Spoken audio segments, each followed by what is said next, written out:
This is Norman Graham from On the Spot live at the Crown Hotel here for the for the Black Caucus, not the Congressional Black Caucus, but we do have a founding member of the Congressional Black Caucus, member Charlie Rangel from the powerful Ways and Means Committee. He's the chair. He's been a Democrat and a leader in our community for over 40 years. Mr. Rangel, how are you? Okay, Norm. Good to see you up here. Okay, thank you. It's good to be here. I'm glad to finally get a chance to have a conversation with you. And one of the biggest things we like to talk about is, as a member of the Congressional Black Caucus, have y'all had a chance to meet with our President Obama? And what has he told you that he has to plan for our community? Well, we, of course, are working very closely with President Obama and my committee, but the whole Congressional Black Caucus. We've met with the president several times, and just a couple of weeks ago explained to him how important it was that the community that was hit the hardest by the depression for us and recession for others, that special attention has to be given. Of course, we recognize that all you have to do is talk about that community that has the poorest housing, in need of the most health care, and the highest unemployment, and that's us. And we do expect that in this jobs program that we're working on now, that we'll be concentrating on that. But I can't overemphasize the importance of education, because even though they say we're going through an economic recovery, the jobs part of it is going to take a long time coming.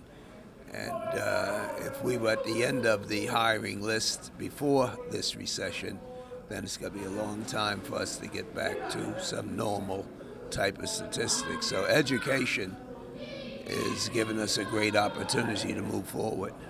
Well, if unemployment in our community, in the city of New York, is at 9%, it should be about at 20% for the people of color.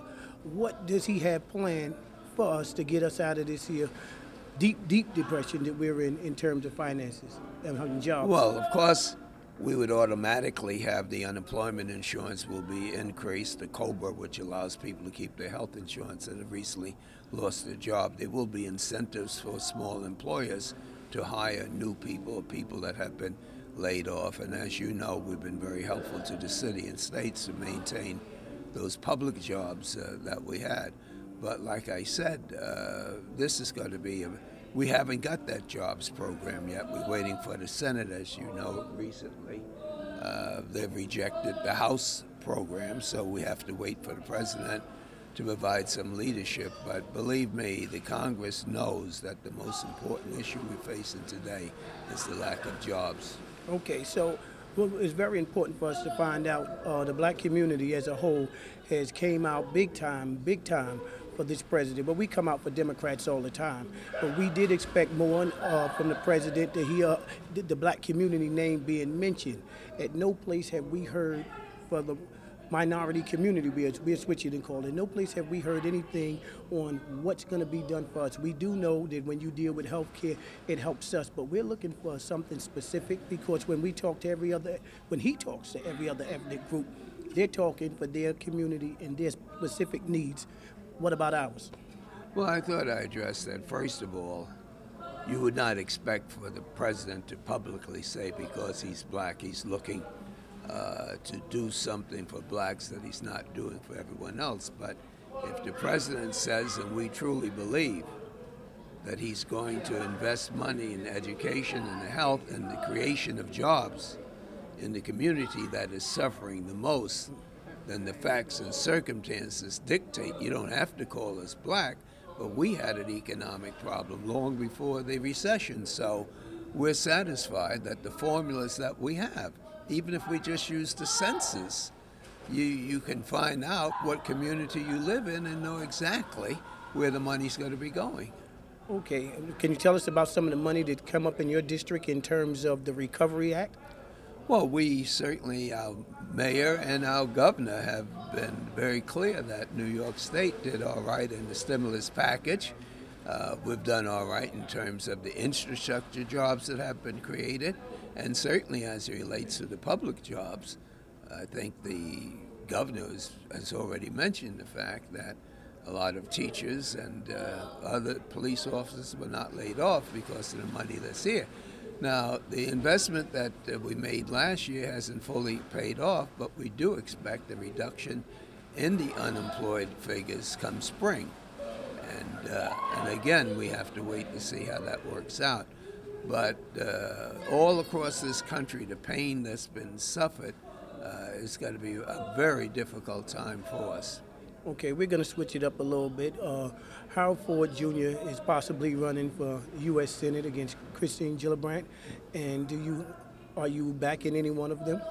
I'm backing the incumbent. I know that Harold Ford is saying he's thinking about it, but I think the New York Democratic County has already spoken, and Keith Wright is the county leader.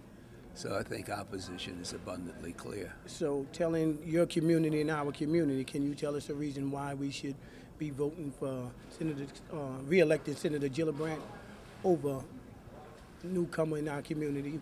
Well, I think you expressed it yourself. I think it's abundantly clear that I know Harold Ford, but I don't think you can call him, say he came into our community. He's in downtown New York, and he hasn't held public office here. And the governor has already picked Gillibrand to be the U.S. Senator, so to some extent we have seniority here. The congressional delegation is supporting her, and so as far as I know, nobody in my community is not supporting Gillibrand. So when you say over him, it's a question of whether or not somebody's going to endorse over her. Exactly. Tell me something. You've been getting a lot of negative press and from major media, and we would like to hear some of the positive things that major media don't talk about that you've been doing, and let the people know the other parts that they don't talk about. Because when they cover our community, they only cover us for negativity. Can you tell them some of the positive things that you've been doing? Well, one of the things is I've tried to avoid the negative press from adversely affecting my work. Was my committee to get out the stimulus package. We got out the jobs package. We reported out the health bill. We have jurisdiction over the unemployment compensation, as well as getting money out for those people that have problems getting health care. And so being the chairman of the Ways and Means Committee and working with the other committee and the speaker, I think it's safe to say that we have produced for my community, the city, and the state. But the whole question of the reports from the newspaper, if you take a look at the city papers, you can see they're attacking the city council. And just this morning, front page of New York Times, they're attacking the Congressional Black Caucus. And it seems like there are enough fights in Albany that we see all of this negative thing. But as I just said, it's going to be important that when the dust is settled, that we have some degree of solidarity in working with each other, because for a lot of us, we've made our contribution, but for all of us, we have to be prepared to help the kids to get the education, to be able to get the type of jobs that are going to be available for the next decade. So I'm satisfied everything is going to work out for me, but I'm more concerned about my city, state, and the federal government, because when things aren't going well in Washington, those vibrations are felt throughout the community and the Harlems all over the country. Okay, one other question I had. Can I get one more question in? Yeah. President Obama, I had a problem over the summertime with people coming to rallies that he had with firearms, and I know we have gun laws in various states, but what could possibly be done on a federal level that something as simple as you cannot be around a president with a firearm?